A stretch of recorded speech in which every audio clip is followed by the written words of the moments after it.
Three takeaways from Atlanta United's 2-2 draw against the New York Red Bulls in Harrison, New Jersey. Sydney and Henry with you as we look back at this. Really a disappointing ending to what looked to be a win for Atlanta United. I guess initial impressions before we get started. That's just it. Like, those are your impressions. Yeah, just a long sigh. Yeah, because it's just, man, just the ways that this team lifts you up, gets you excited, and you're hyped, and you're like, oh my gosh, 92nd minute, you're winning. You just have to hold on for 7 minutes of stoppage time, and you get your first win in Red Bull Arena. Right? I was ecstatic. I was like changing everything in my game article because I'd already written it out to be a draw. I was like, oh my gosh, we might actually. And then no. And then you know, you concede that kind of a goal. And just, it was the way it was conceded was just, it infuriated me. After everything that happened in that game, Brad Guzan saves a penalty. Edwin Mosquera comes on and like 10 seconds later scores a banger. And, you know, a missed clearance, a very bad clearance, literally 2 minutes away. And that happens. It's just, dude, the point isn't terrible, but the 3 points would have been huge for your playoff implications. And, you know, we'll touch on that a little bit later, but it's just so disappointing to see this team again and again and again and again blow these leads. It's exhausting. Yeah, no, it really is. And like I said, we'll talk about that, you know, a little bit later. I agree with you, by the way. But yeah, let's start out, you know, with our first takeaway. You talked about Brad Guzan. He was sensational. This could have been a 4-0 or 4-2, 5-2 Red Bulls. They could have hit 4 or 5 past Brad Guzan, but he was absolutely fantastic. A turn back the clock performance for him, and you know, just seems unfortunately wasted at this time period because he, of course, ended up drawing, but he was fantastic.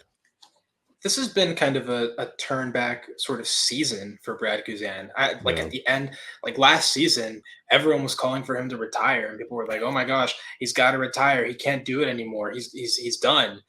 And he's just come back this season and shut everyone up.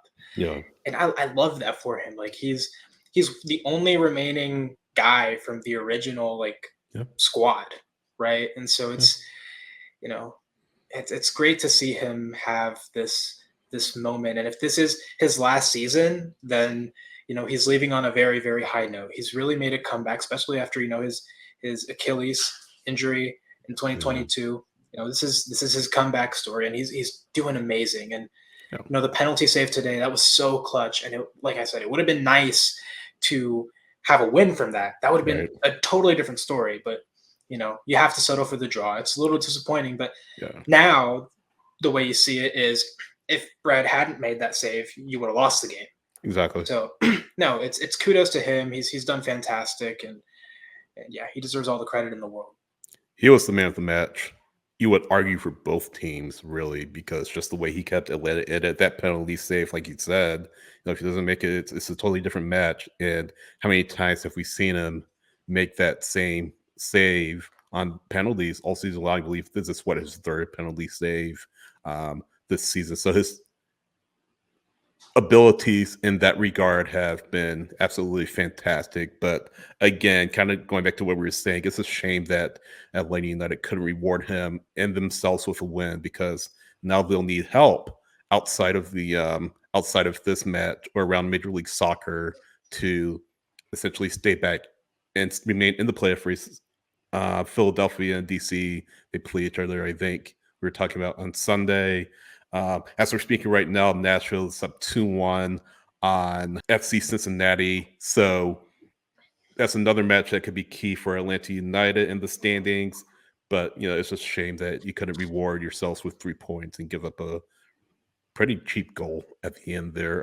Takeaway number 2 is Edwin Mosquera. We talked about it. You know, it might have been a simple cross that he was trying to make happen, but just a fantastic goal. Really good goal.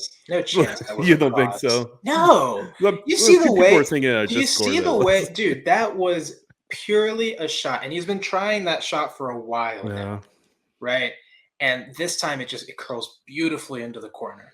And I've been saying this for a while, but if Edwin Mosquera could learn how to shoot, Hmm. he'd be an amazing winger in MLS. Yeah. And I like he with the season that Shande Silva's been having, I have been begging for him to get some more minutes. Um, but I think the role that he's in right now of, the super sub that comes in last like Right. 5, 10, 20 minutes, I think that's a good role for him. I think he's doing well in that role because he Yep. faces tired legs, he stretches the field. That happened against Miami. You Mhm. know, didn't get anything out of that, didn't make anything happen there, but you created some chances towards the end of the game and you were very dangerous because he was there to attack with pace. He did the same thing here, and his first touch of the ball is a goal. Yeah. So yeah, I mean, and keep in mind he's what, like 22, 23. Yeah. He's still like hasn't hit his prime yet. And so what his prime could be, I don't know. Whether he's Right. going to be here past this season, I don't know. Yeah, to be honest, I've kind of been debating whether I truly want to move on from him or not, Yeah. because there are times where I'm like, oh my gosh, this guy's dynamite. He's so fun to watch. And there are some times when I'm just frustrated with him and I want to, like, I don't know, grab through the screen or something and be like, Yeah. what are you doing? Yeah.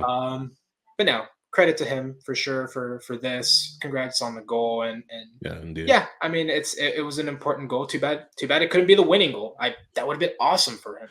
Right. And Tyler already mentioned it the other day. For what he is, what you are paying him, he's good in his role. Like he's not a starter for this team. Yeah, he could be a decent starter for another team, but not in this setup, not for this team, I don't think. But again, for what he is, what he can bring to the team, he's good.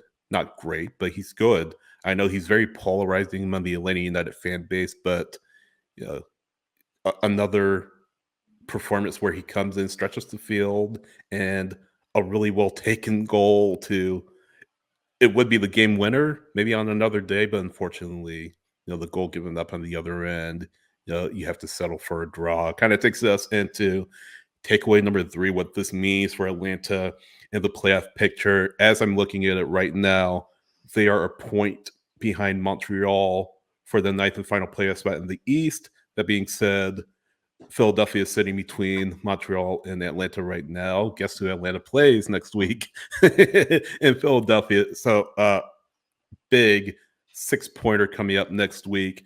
Philly and DC play tomorrow.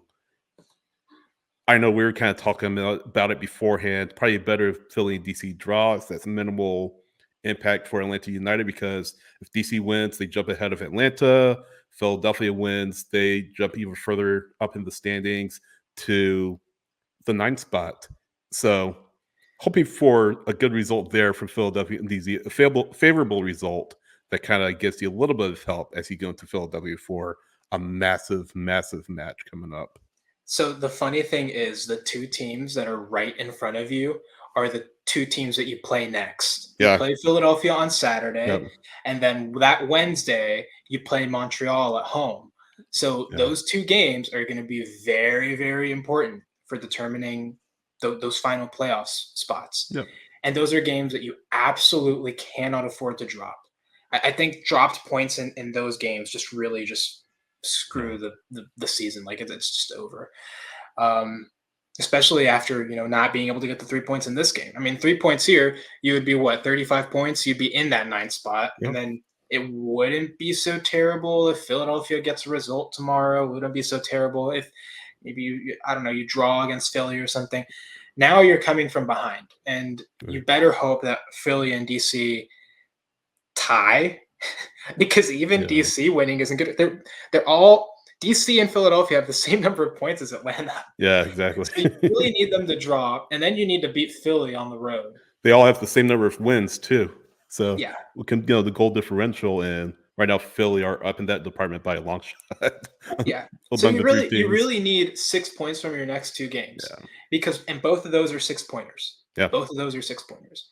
So yeah, I don't know. I mean, just given the streak of frankly kind of mediocrity that this team has been on. I'm not optimistic, but Yeah. you never know what can inspire them.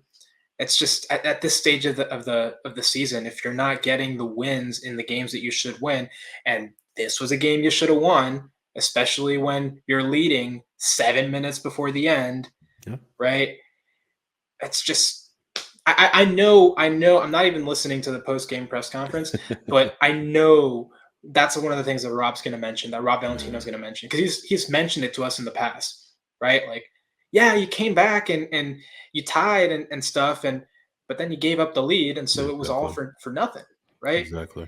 So I know he's definitely gonna lean kind of into the players, even though it wasn't a loss. He's still gonna be upset about it Yeah. because this could have been a huge win for the team. Just like getting 3 points against Miami could have been huge for this team, Yeah. and they absolutely could have gotten those 3 points. Think about it: 3 points against Miami, 3 points Yeah. against Red Bulls today. This is the whole different playoff picture that we're talking about. Yeah, you're on 39 points, 8th in the East, pending other results. So, yeah. But You're in a totally different spot, and so yeah, exactly. it's just I, yeah. Now you really need some help, and you also need to help yourself. That's the Right. first thing. You need to help yourself, and then you need some help. Yeah. My math is wrong. I meant 37 points. I said 39, I meant Close enough. 37. So that's 4 points that they dropped in the past two matches. But yeah, regardless, another missed opportunity for Atlanta United. Can't get a win again at Red Bull Arena. Settle for a 2-2 draw against the New York Red Bulls. We'll talk about it more on our MLS Monday episode with myself, Tyler, and Tommy. And of course, we'll preview the match against Montreal later on in the week. Stay tuned to scarfsandspikes.com. Stay tuned to our YouTube page, our social media platforms for more coverage of Atlanta United. Sydney and Tom.